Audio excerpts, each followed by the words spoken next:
Hola, ¿qué tal? Muy buenas tardes a todos. Muchas gracias por conectarse el día de hoy al episodio de Gerimer TV. Y el día de hoy traigo una información que a lo mejor no sería tan frecuentemente hablar de ella, pero es muy importante para el ámbito médico, para ayudar al diagnóstico, al tratamiento y al control de muchísimas enfermedades. Y es hablar un poquito de lo que son los rayos X. El 8 de noviembre de cada año se conmemora el Día Mundial de la Radiología y es una fecha ideal para conocer el rol que juega esta especialidad en la salud de nuestros pacientes, en la salud global de las personas. Gracias a la radiología, gracias a esta especialidad médica, hoy en día podemos curar fracturas, diagnosticarlas a tiempo, colocación de prótesis adecuadas para cada situación en particular ósea, observar la evolución y desarrollo de fetos, ¿no? Con los ultrasonidos para las mujeres embarazadas, poder conocer la condición real y en vivo de un cerebro, y todo esto sin tener que someter a una persona a ningún tipo de intervención, o sea, ningún tipo de cirugía. No requiere ninguna intervención dolorosa para poder tener todos estos datos. Entonces, la realidad es que la radiología es una especialidad y una rama de la medicina que es sumamente importante para el apoyo de todas las otras ramas de la medicina. En el año de 2023, este año, la organización de esta celebración anima a los médicos radiólogos, a los radiógrafos, a los técnicos radiológicos y a todos los profesionales relacionados con el área médica y por supuesto que también a los pacientes, a unirnos para poder reconocer y promover el papel esencial que desempeña la radiología. Muchas veces olvidamos que los radiólogos son médicos y nuevamente es una especialidad de muchísimo apoyo para todas y cada una de las especialidades médicas y por supuesto que también para la medicina en general. En este año 2023 se basa en destacar la importancia de la radiología para la medicina, ya que gracias a esta especialidad y gracias a tener acceso a estas tecnologías, se puede promover la detección temprana de padecimientos, el uso de menos intervenciones o de menos cirugías y también los tratamientos revolucionarios que vamos a ver más adelante en el transcurso de la plática del día de hoy. Hablando un poquito de la historia de la radiología, es muy interesante porque como muchos hallazgos en esta parte científica médica, fueron concebidos como descubrimientos para otras cosas o algo que no se estaba buscando descubrir, pero se encontró y se halló la manera de poderle buscar un objetivo a este hallazgo. La fecha en la que se conmemora el Día Mundial del Radiólogo, de la radiología, se toma porque fue la fecha exacta del descubrimiento de los rayos X. Y este descubrimiento fue realizado por el físico Wilhelm Conrad Röntgen, que en 1895 se encontraba realizando un experimento con rayos catódicos y con ampollas de vidrio al vacío. Y entonces el doctor Röntgen, perdón, el físico Röntgen, notó que cuando la corriente atravesaba este bulbo, esta ampolla, o sea, esta como foco de vidrio, se producía un efecto fluorescente, algo que también ocurría sobre lo que ya existía, que eran las placas fotográficas. Este científico llamó a su descubrimiento, al no tener otra manera de llamarlo, los rayos X. Tiempo después, el físico Röntgen informó al gremio científico y médico que con estos rayos podía ver el interior de su cuerpo, podía ver el interior de una persona. Y de hecho, la primera radiografía que inclusive se muestra en los museos es que es la mano de su esposa Berta con su anillo de bodas y es la mano derecha. A los 3 meses de este descubrimiento ya se estaban reproduciendo radiografías en los hospitales de las grandes ciudades europeas. Esta primera radiografía, que ya decíamos que fue la mano derecha de su esposa Berta, pues fue un descubrimiento que revolucionó, por supuesto, la medicina y le permitió a este físico ser el primer galardonado con el Premio Nobel de Física en el año de 1901. No obstante, la inicial discusión sobre las aplicaciones en medicina del descubrimiento de estos rayos X, en 1903 ya fueron publicadas las primeras imágenes de una neumonía utilizando los rayos X. Y entonces se empezó a considerar y a tomar en cuenta el potencial que tenía esta técnica para combatir otras enfermedades muy en boga de esa época, como por ejemplo la tuberculosis, una de las principales enfermedades que ya decíamos de aquella época. Inclusive durante la Primera Guerra Mundial, los rayos X se llegaron a utilizar de manera rutinaria entre las tropas norteamericanas con el fin de reducir las pérdidas humanas, nuevamente buscando lesiones óseas y ayudando de alguna manera a poder dar tratamientos óptimos, adecuados y a tiempo a los soldados de primera línea. A partir de la década de los 50, en el siglo pasado, en 1950, empiezan a aparecer nuevas tecnologías para la producción de imágenes médicas. Y el ultrasonido, por ejemplo, hace su debut en esta década y la tomografía computada fue inventada en 1971. Además, los primeros equipos de resonancia magnética comienzan a aparecer una década después, en los 80s. Todas estas nuevas tecnologías han permitido y seguirán permitiendo evaluar distintas regiones del cuerpo a través de imágenes cada vez con mayor precisión y exactitud diagnóstica. De aquí que actualmente se conozca a esta especialidad esta especialidad médica con el nombre de diagnóstico por imágenes o imagenología. De manera general, la radiología es una rama de la medicina que utiliza imágenes para realizar diagnóstico y también tratamiento de lesiones y enfermedades, desde los rayos X hasta la tomografía por emisión de positrones, que es el PET. La radiología tiene una gran importancia para la salud, ya sea en sus dos vertientes, porque hay dos tipos de radiología, por así decir: la vertiente diagnóstica y la vertiente intervencionista.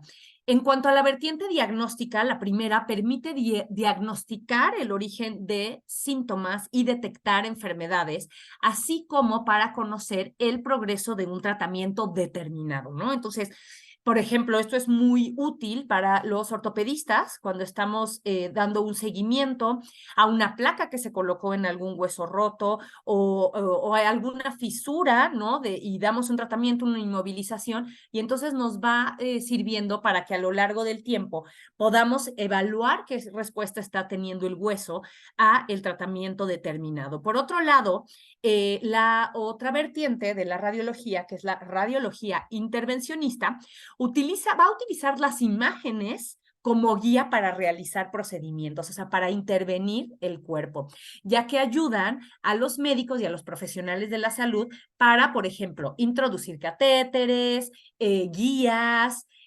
marcapaso, otros instrumentos y herramientas pequeñas en el cuerpo de los pacientes. Ahora, ¿cuáles son los tipos de estudio de imagen o los tipos de estudios imagenológicos? Pues vamos a ir como de lo más sencillo a lo más nuevo y lo más complejo, y vamos a empezar entonces por lo que descubrió Röntgen, que de hecho antes la especialidad era como röntgenología, ¿no? Porque venía del apellido de este físico. Entonces, vamos a empezar por los rayos X, y los rayos X son, como decíamos al principio, radiaciones electromagnéticas que van a enviar partículas de estos rayos electromagnéticos a través de nuestro cuerpo. Entonces, las imágenes por los que estos rayos van a atravesarnos se van a registrar en una película, y actualmente ya existen muchísimos programas y softwares en las computadoras para que en vez de que se imprimen una placa, los podamos analizar a través de computadoras. Los rayos X o las radiografías quizás sean de las pruebas más antiguas que podamos tener, ¿no? Ya decíamos que la primera fue en 1895, pero no por eso han perdido valor. Los rayos X utilizan una dosis en realidad muy pequeña de radiación ionizante para producir imágenes de las estructuras internas del cuerpo. La energía que van a utilizar estos rayos en una radiografía deja que pasen a través de los objetos, lo que permite obtener una imagen de distintas zonas. Los rayos X son la forma de imágenes que tiene más años y que más frecuentemente empleamos para obtener imágenes médicas. Se utilizan para ayudar a diagnosticar especialmente, y lo sabemos muy bien, alteraciones de los huesos, generalmente fracturas u otras anomalías articulares. También los rayos X nos sirven para buscar lesiones o inclusive infecciones. Ya decíamos que las radiografías, a los 3 meses de que hizo Röntgen, esta primera radiografía de su esposa, ya se estaban utilizando para diagnosticar neumonías. Entonces, sabemos que la neumonía es una infección.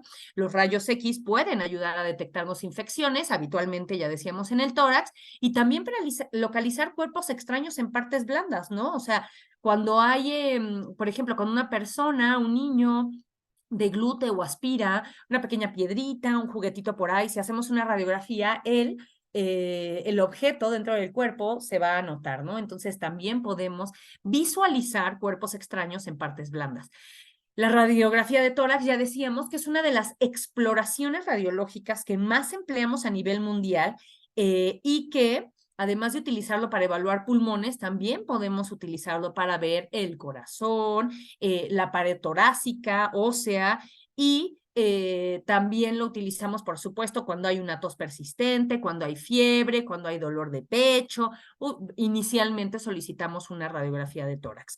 La radiografía de tórax es una técnica de imagen que también nos ayuda a diagnosticar, ya decíamos, controlar y evaluar el tratamiento de muchos tipos de padecimientos o enfermedades que, además de un hueso, decíamos la placa, por ejemplo, cómo va quedando y cómo va avanzando el proceso de consolidación ósea, nos puede también funcionar, por ejemplo, para un proceso neumónico, semanas después, cómo va quedando la cicatriz de ese pulmón.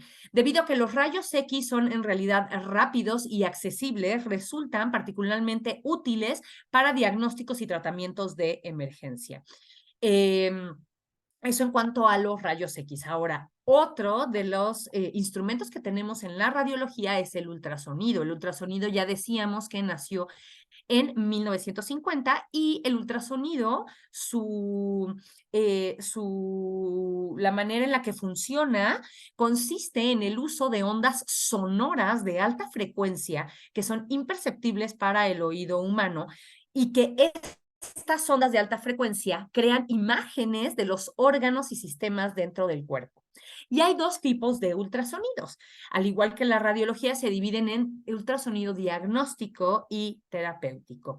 El ultrasonido diagnóstico puede además subdividirse en ultrasonido anatómico y funcional. Como su nombre lo indica, el ultrasonido diagnóstico nos va a ayudar para diagnosticar. El ultrasonido diagnóstico anatómico lo que nos va a servir es poder evaluar imágenes de los órganos internos u otras estructuras, mientras que el ultrasonido funcional va a combinar la información como el movimiento y la velocidad, por ejemplo, de algún tejido o la sangre, o valorar qué tanta suavidad o dureza hay en un tejido, entre otras características físicas, junto con las imágenes anatómicas para crear mapas de información. Estos mapas van a ayudar a los médicos y al personal de salud a visualizar cambios o diferencias en función de una estructura o un órgano. Por ejemplo, un ultrasonido diagnóstico anatómico es pedir, haz de cuenta, un ultrasonido de hígado y solo ver cómo está el hígado, ¿no? O sea, si hay algún quiste, si hay alguna piedra en la vesícula, solo estamos viendo las imágenes del órgano. Mientras que un ultrasonido diagnóstico funcional nos va a ayudar a ver, por ejemplo, cómo está el flujo de una arteria en el cuello, ¿no? Entonces, un ultrasonido carotidio, un ultrasonido Doppler carotidio, nos va a ayudar a ver los flujos que existen en esa arteria. Entonces, podemos evaluar la funcionalidad de la arteria viendo las velocidades de los flujos. O, por ejemplo, un ultrasonido, esto lo hacen mucho los angiólogos, el ultrasonido Doppler carotidio o un ultrasonido de venas o arterias de miembros pélvicos, ¿no? Nuevamente, para medir los flujos. Entonces, eso sería un ultrasonido diagnóstico funcional. Ahora, por otro lado, está el ultrasonido terapéutico. El ultrasonido terapéutico, al igual que el ultrasonido diagnóstico, utiliza ondas sonoras de alta frecuencia, pero no produce imágenes. Su objetivo es interactuar con los tejidos en el cuerpo para que puedan ser modificados o destruidos. ¿Cómo qué? O sea, que pueden modificar, mover o empujar un tejido, calentar un tejido, disolver a lo mejor algún coágulo pequeño, administrar fármacos en sitios específicos del cuerpo, y esto lo vemos mucho en la medicina de rehabilitación, ¿no? Entonces, es que tengo una contractura y me pusieron ultrasonido, no estamos viendo, en esta función el ultrasonido, el objetivo no es ver el músculo, sino mandar imágenes para a lo mejor calentar el tejido, ¿no? O empujar alguna fibra muscular para mejorar esa contractura. Estas funciones ultrasonográficas de destrucción o ablación son posibles mediante el uso de rayos de muy alta intensidad que pueden destruir los tejidos enfermos o anormales, inclusive nodulaciones o tumoraciones. La ventaja de utilizar terapias de ultrasonido es que en la gran mayoría de los casos no son invasivas. No se necesitan realizar cortes o incisiones en la piel, de manera que no quedan heridas o cicatrices. El ultrasonido de diagnóstico es generalmente considerado como muy seguro y no estamos expuestos a radiación ionizante como la producida, por ejemplo, por los rayos X. Ahora vamos a hablar un poquito de lo que es la tomografía computarizada. Es un procedimiento, la tomografía, con imágenes que usa un equipo especial de rayos X para crear o recrear estas imágenes detalladas o exploraciones de regiones internas del cuerpo. La tomografía computarizada también la podemos conocer como TAC por sus siglas, tomografía axial computarizada. El término tomografía se origina de las palabras griegas tomos, que significa corte, rebanada o sección, y grafén, que es escribir o grabar. Cada imagen que se crea en un procedimiento de tomografía computarizada, va a mostrar a los órganos, huesos y tejidos como en una rebanada delgada del cuerpo. Ahora, la serie completa de imágenes producidas en una tomografía será entonces como una rebanada una barra de rebanadas de pan en la que voy a poder ir viendo rebanada por separado, que son imágenes en 2 dimensiones. O puedes ver la barra completa, que sería una imagen y reconstrucciones en 3 dimensiones.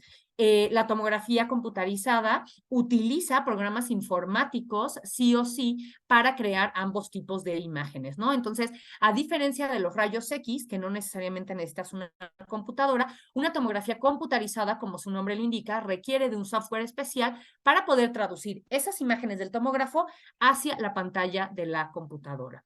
La utilidad de la tomografía computarizada es amplísima y va desde diagnosticar trastornos musculares y óseos como tumores óseos y fracturas, precisar la ubicación de una nodulación, de un tumor, inclusive de una infección, un coágulo sanguíneo, nos ayuda a guiar procedimientos como cirugías, biopsias y radioterapia, nos ayuda a detectar y controlar afecciones y enfermedades como cáncer, inclusive enfermedades cardíacas, nódulos pulmonares, tumores hepáticos, colónicos o en cualquier otra parte del cuerpo. Y también puede ser útil para controlar la efectividad de determinados tratamientos, como por ejemplo tratamientos para el cáncer, después de recibir la dosis de quimioterapia y radioterapia, podemos realizar una tomografía para evaluar el tamaño del tumor y por supuesto que también nos servirá para detectar lesiones internas. Ahora, hay un subtipo de tomografía que es la tomografía por emisión de positrones, que es conocida como el PET. El PET va a combinar una tomografía computarizada Además, con la emisión de positrones, que el PET utiliza pequeñas cantidades de materiales radioactivos denominados radiosondas o radiofármacos para poder, de alguna manera, hacer más visible el metabolismo funcional de los órganos.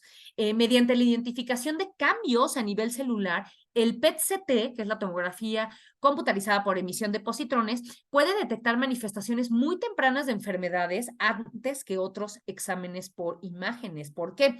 Porque al utilizar radiosondas o radiofármacos y valorar la parte metabólica celular del órgano, podemos inicialmente identificar dónde hay un cambio de metabolismo en cualquier parte del cuerpo antes de que incluso empiece a crecer, por ejemplo, un tumor o dar inclusive signos, síntomas o cambios en los exámenes de laboratorio. La tomografía por emisión de positrones es un tipo de estudio que se utiliza mucho en el área de oncología médica para medir respuestas a tratamientos quimioterápicos o radioterápicos para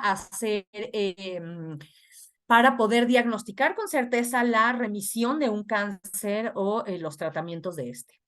Y finalmente, la resonancia magnética. La resonancia magnética es un examen imagenológico también que va a utilizar como sustrato para crear la imagen, imanes y ondas de radio superpotentes para crear y recrear imágenes del cuerpo.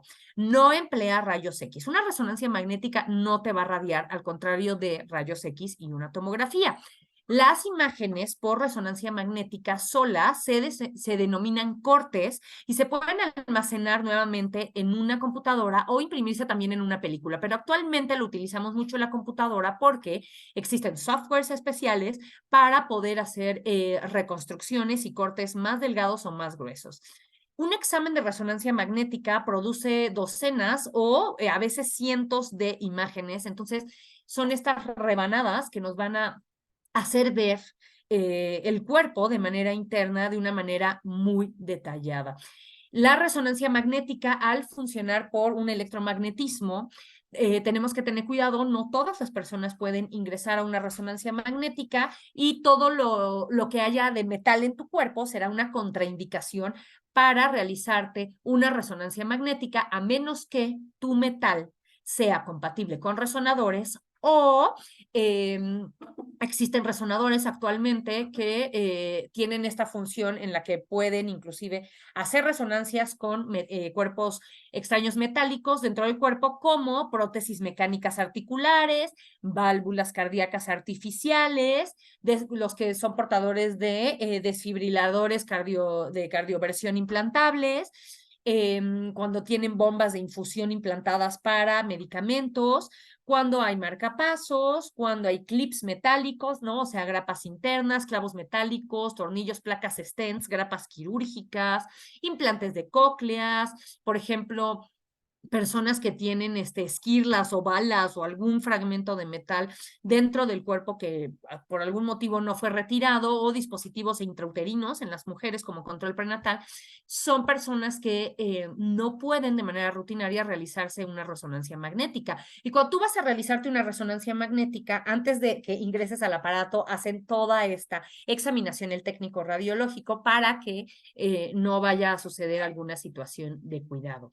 La resonancia magnética, al igual que la tomografía o inclusive el ultrasonido, nos pueden ayudar para muchísimas cosas. Ayudan mucho a los ortopedistas porque al ser un tipo de imagen que es muchísimo más fina, nos ayudan a ver de manera muy precisa músculos, tendones, ligamentos, porciones óseas del cuerpo. Nos puede también una resonancia ayudar a guiar a un médico radiólogo intervencionista cuando hace una biopsia.